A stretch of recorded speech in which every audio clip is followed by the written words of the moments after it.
জুলাই বিপ্লবের বর্ষপূর্তি অনুষ্ঠানে চট্টগ্রাম বিভাগীয় পেশাজীবী জাতীয়তাবাদী পেশাজীবী আজকের এই সম্মেলনে উপস্থিত সভাপতি, এখানে উপস্থিত আছেন আমার সহকর্মী, পেশাজীবীদের একজন মুরব্বী,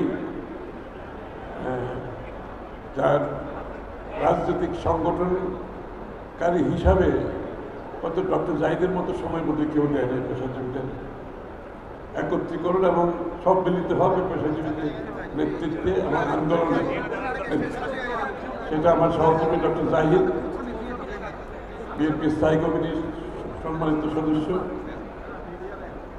ডক্টর সাদাত হোসেন, আপনাদের জনগণের মেয়র, প্রিয় মেয়র, খুব ভালো কাজ চালিয়ে যাচ্ছে। আমরা খুব আশাবাদী সাদাতের নেতৃত্বে। সবচেয়ে বড় কথা হচ্ছে সততার সাথে। এই রাজনীতিতে সততা খুবই, এই জিনিসটা এখনো পাওয়া মুশকিল হয়ে গেছে। ওর সততা আছে, এই জন্য আমরা আশাবাদী। ওর উদ্যোগ আছে, কর্মঠ একজন মেয়র আমরা পেয়েছি। বিএনপির জন্য না, আসলেই একটি অনেক দিনের পরে একটি পরিবর্তন হয়েছে। চট্টগ্রাম সিটি কর্পোরেশনের মেয়রের একজন মানুষ আমরা আছে, সাহায্য কষ্ট করে যাচ্ছে, সে দিন রাত কষ্ট করে যাচ্ছে। আমরা সকলে তাকে সহযোগিতা করা দরকার। উপস্থিত নেতৃবৃন্দ, পেশাজীবী ভাই বোনেরা, বোনের সংখ্যা তো দেখতেই পাচ্ছি, সব তো ভাইয়েরা দেখতে ওইখানে আছে। এটা আবার একটু জেন্ডার ইস্যু হয়ে যায়। তা আমি পেশাজীবীদের অনুরোধ করব যে এই সংখ্যা কিন্তু বাড়াতে হবে। আপনারা পুরুষ ৯৯ জন, একজন মহিলা রিপ্রেজেন্টেটিভ, খুবই কম। ঠিক আছে, আচ্ছা, হ্যাঁ, একজন বক্তৃতাও তো করেন, একজন মহিলাকে বক্তৃতাও তোমার দিতে হবে আজকে। হ্যাঁ, এটা হয় না, এটা হয় না। এটাকে ঠিক করতে নিয়ে আসতে হবে। জাহিদ, ডক্টর জাহিদ, এখানে কিন্তু কোনো মহিলা বক্তৃতা দিতে পারেননি। যাই হোক, আগামী দিনে যে নতুন বাংলাদেশ বললে তো হবে না, সবকিছু পরিবর্তন আনতে হবে আমাদের। এই দিনটিতে আমাদের আজকে কিছু, আমাদের জন্য কিছু শিক্ষণীয় ব্যাপার আছে এই দিনটিতে। সেটা হচ্ছে এই যে আমাদের এত মানুষ, যাদের ত্যাগের বিনিময়ে, যাদের আত্মত্যাগের মাধ্যমে গত ১৬ বছর আন্দোলন সংগ্রামের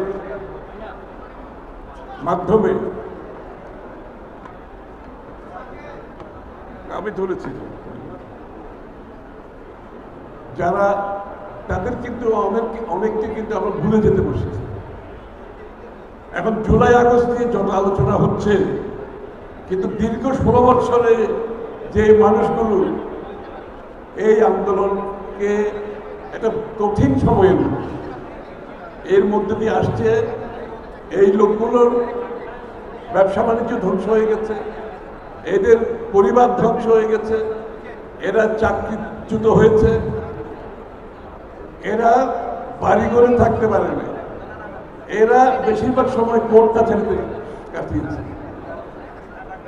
এবং এদের পরিবারের সদস্যরা, আমি জানি যে বলতে আমার খারাপ লাগছে, অনেকের স্ত্রী স্বামী না থাকার পর বছর পর বছর তার স্বামীকে ত্যাগ করে চলে গেছে।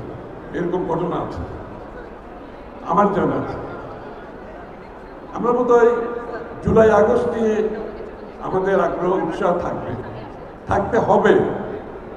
এটা হচ্ছে সমাপ্তি সবসময় মানুষের মনে থাকে, কিন্তু এর আগে যারা কাজ করে সেটা মন থেকে ক্রমান্বয়ে চলে যায়। এই জন্য আমরা আজকে জুলাই বিপ্লবের কথা বলতে গিয়ে আমাকে পুরো ১৬ বছরের আন্দোলনে যে অবদান, যাদের অবদান শুরু হবে দেশনেত্রী বেগম খালেদা জিয়াকে দিয়ে। এই আন্দোলনের ১ নম্বর ভূমিকা দেশনেত্রী বেগম খালেদা জিয়া। এটাও কিন্তু অনেকে বলতে ভুলে গেছে, আপনারা খেয়াল করবেন। আমরা জুলাই আগস্টের কথা বলতে বলতে কিন্তু যার সবচেয়ে বেশি অবদান, যার অলমোস্ট জীবনের বিনিময়ে বাংলাদেশের মানুষকে রাস্তায় নামাতে সক্ষম হয়েছে, ওনার জীবনের বিনিময়ে দেশনায়ক তারেক রহমান, জনাব তারেক রহমান সাহেব, তারও জীবনের বিনিময়ে, এবং সেখান থেকে জাতিকে বৎসরের পর বৎসর এই আন্দোলনকে ঐক্যবদ্ধ রাখতে সক্ষম হয়েছে। সেই কথাটাও কিন্তু এই জুলাই আলোচনায় খুব কম করে আসছে। আসলে আন্দোলনের নায়ক তো ছিলেন তারেক রহমান, আন্দোলনের মূল নায়ক হচ্ছে তারেক রহমান, এবং সবচেয়ে বেশি দিন আত্মত্যাগ সেটা হচ্ছে দেশনেত্রী বেগম খালেদা জিয়া। এটা দিয়ে শুরু করতে হবে, বক্তৃতা এটা দিয়ে শুরু করতে হবে, যাদের কারণে আজকে শেখ হাসিনা দেশ ছেড়ে পলায়ন করতে বাধ্য হয়েছে। জুলাই আগস্টের আন্দোলন অত্যন্ত গুরুত্বপূর্ণ অবশ্যই, কিন্তু জুলাই আগস্টের আন্দোলনে সাধন বলে গেছে, ডক্টর জাহিদ সাহেব বলে গেছেন, জুলাই আগস্টের আন্দোলনে সেখানেও তো সবচেয়ে বৃহত্তম, সবচেয়ে বেশি ভূমিকা বাংলাদেশ জাতীয়তাবাদী দল, বাংলাদেশ জাতীয়তাবাদী যুব দলের, শ্রমিক দলের, ছাত্র দলের, স্বেচ্ছাসেবক দলের, সমস্ত অঙ্গ সংগঠনের সবচেয়ে বেশি মানুষের প্রাণ হারিয়েছে বিএনপির সাথে সম্পর্কিত যারা রাজনীতি করেছে।